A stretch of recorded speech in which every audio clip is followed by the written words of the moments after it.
Сәлеметсіздер ме, құрметті тыңдармандар. Сіздермен бірге Нұржол Табиғат, IT маман және Google AdWords жүйесінің сертификатталған маманы.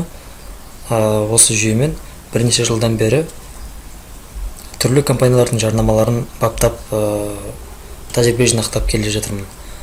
Және сонымен қатар өздеріңізбен бірге осы жүйе туралы қысқаша баяндағым келеді.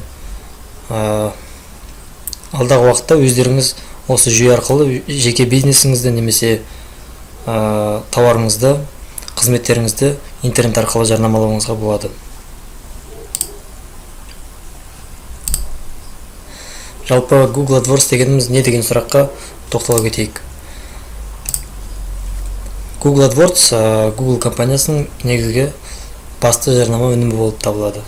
Google компаниясының мысалға қаншалықты сұранысқа ие деген сұраққа жауап іздейтін болсақ, 2017 жылғы кірісі 95,138 миллиард ақш долларын құрапты.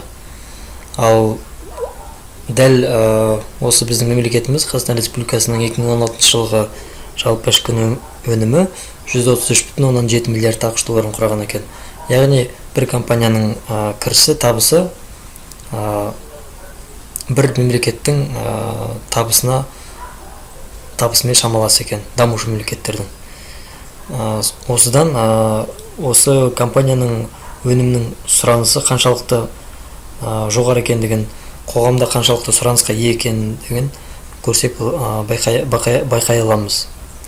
AdWords жарнамалары текстік, баннерлік және медиа жарнамаларын қамтиды. Біз осы презентация барысында нақты текстік жарнама бойынша тоқталып өтеміз. AdWords бағдарламалары жергілікті, мемлекеттік және халықаралық деңгейді қамтиды. Яғни сіз тұратын жергілікті қалаңыз бойынша жарнама жүргізсеңіз болады, тұтас мемлекет бойынша жарнамаңызды көрсетсеңіз болады, және көршілес және де алыс-жақын шетелдерге жарнамаларыңызды көрсетсеңіз болады. Google AdWords көмегімен дәл қазіргі уақытта бірден баптап, бірден жарнамаңызды іске қосып, тапсырыстар қабылдай беруіңізге болады. AdWords жалпы жарнаманы жүргізу барысында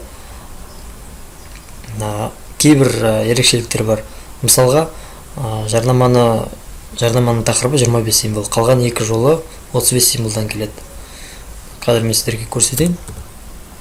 Міне қызылмен белгіленген аймақ бұл AdWords-тың жарнама нәтижесі. Мысалы, көкпен жазылған цветы Алматы деген, яғни бұл жерде 25 символ.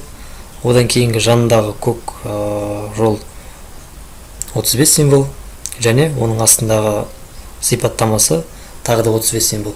Яғни қысқа да нұсқа нақты жарнамалық текстер арқылы қызмет немесе товарыңызды жарнамалайсыз.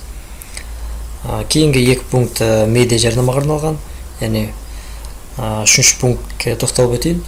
Бұл Google AdWords-тың бір ерекшелігі, сіз жарнамаға берген ақшаңыз босқа кетпейді. Әрбір жарнамаңызға жасалған клик есебінен шығын істеледі. Яғни әрбір клик істейтін адам сіздің жоғары ықтималдықпен сіздің клиентіңіз болады.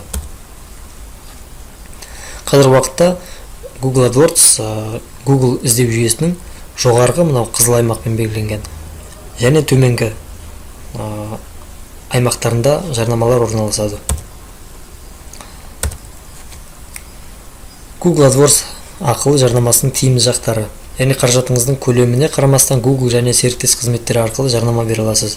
Жарнамаңызды шерткенде ғана ақша төлейсіз. Минимал шығын көлемі жоқ, яғни қалтаңызда неше теңге бар, сол ақшаны ғана шығындап жарнама жүргізсеңіз болады. Әр кілт сөзге қанша төлегіңіз келетінін де өзіңіз белгілейсіз. Яғни кілт сөздер көп болуы мүмкін, бірақ арасында негізгі деген кілт сөздер болуы мүмкін. Оларға көбірек баға қойсаңыз болады. Яғни неғұрлым көбірек баға қойсаңыз, соғұрлым конкуренттеріңізден жоғары тұрасыз. Осыны меңзеп отырмыз. Одан кейінгі адамдар жарнамаңызға әр басқан үшін ғана Google-ға ақша төлейсіз.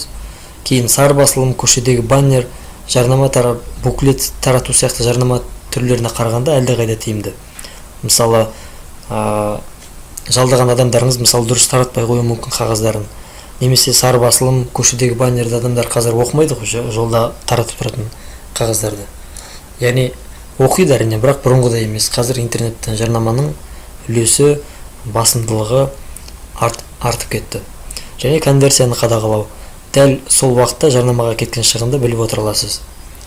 Яғни түске дейін неше теңге шығын кетті, түстен кейін соңғы 30 минутта, соңғы 5 минутта барлығын жыл бойы қанша теңге кетті, ай бойынша анализдеп, соның бәрін есептеп көріп отыра аласыз. Google AdWords-тың тағы бір ерекшелігі IP адреске шектеу қоя аласыз. Мысалы, белгілі бір IP адрестен күнде кіре беретін болса, сізге адамдар бірнеше реттен жарнамаңызды шертіп арқылы, онда сіз сол IP адрес жарнамаңызды шертіп ақшаңызды құрта бермес үшін, яғни ол конкурентіңіз болуы мүмкін. Оның IP адресін қара тізімге кіргізіп тастайсыз. Бұл уақытта сіздің жарнамаңызды ол конкуренттеріңіз көре алмайды. Белгілі бір мекенге, тілге немесе белгілі бір себептермен нақты бір IP адреске жарнамаңызды көрсетпеу үшін шектеу қоя аласыз. Бұл функция IP адрес диапазондарын да қабылдайды.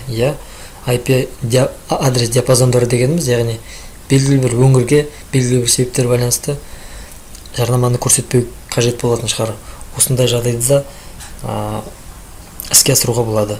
Жарнама уақытына шектеу қоя аласыз. Мысалы, таңертеңнен кешке дейін ғана жарнама көрсетіп, түнде жарнаманы үзіп тастауға болады. Немесе демалыс күндер жарнамаңызды үзіп тастауға болады. Немесе клиенттеріңіз көбейіп кетіп жатса, тапсырыстан үлгермей жатсаңыз да уақытша жарнамаңызды үзіп қоюыңызға болады. Жарнама ерекшелігі мен клиенттердің ерекшелігіне қарай немесе өз қалауыңыз бойынша жарнама көрсету уақытына шектеу қоя аласыз. Бұл туралы жаңа айтып өттім.